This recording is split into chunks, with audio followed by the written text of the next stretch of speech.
Basically, the most popular types of imagers are the CCD and the CMOS.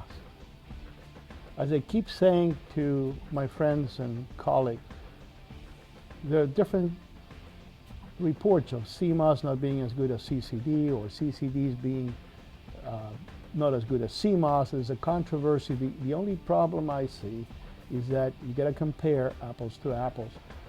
A CCD of the same generation of a CMOS, usually the CCD is better.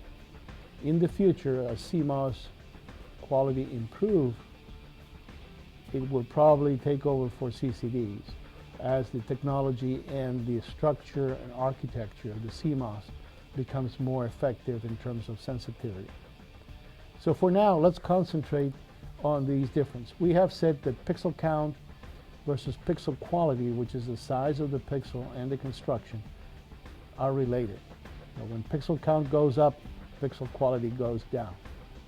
You will bring up pixel quality, the pixel count will go down. That holds true in energy generation in any kind of sensor.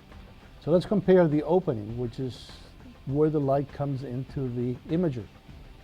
In the case of the CCD, you see the photosensor uses about 1/3 to half of the pixel.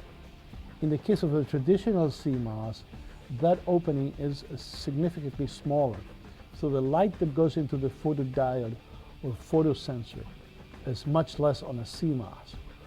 Therefore, it impacts what we call the size and all the associated, because of all the associated circuits of the CMOS, which stands for complementary metal oxide semiconductor.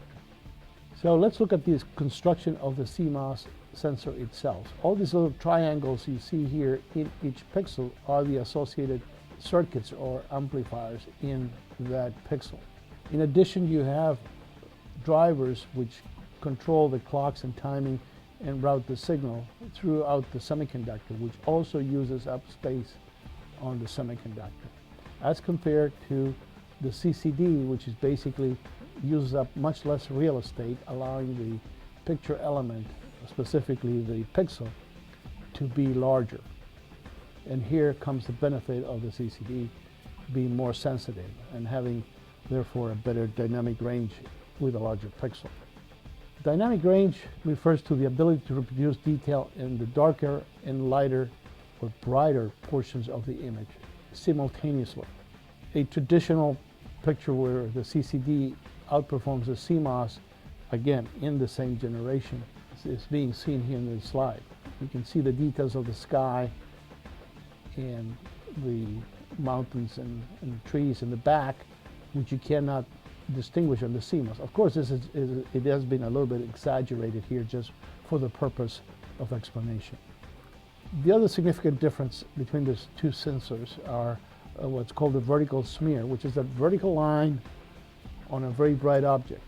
And as you can see on the right of the slide, it's the light that goes through the microlens on the pixel. That light hits the vertical register where there's no light supposed to be, and then it creates this vertical line on the picture. We're used to see this in a night shot when the camera aims towards a light fixture. In the case of the CMOS, because of the construction, that does not happen because it does not have a vertical register. However, because the picture is captured sequentially, you get what is called plane shift or bending of a vertical object.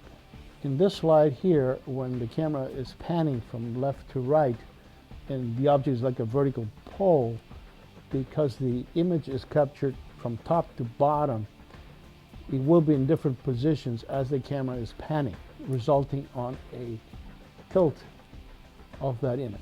Of course, everything has been exaggerated here because the camera must be moving very quickly, and there is blur associated with the image unless the shutter is on. And it has to be moving very, very quickly to create this phenomenon.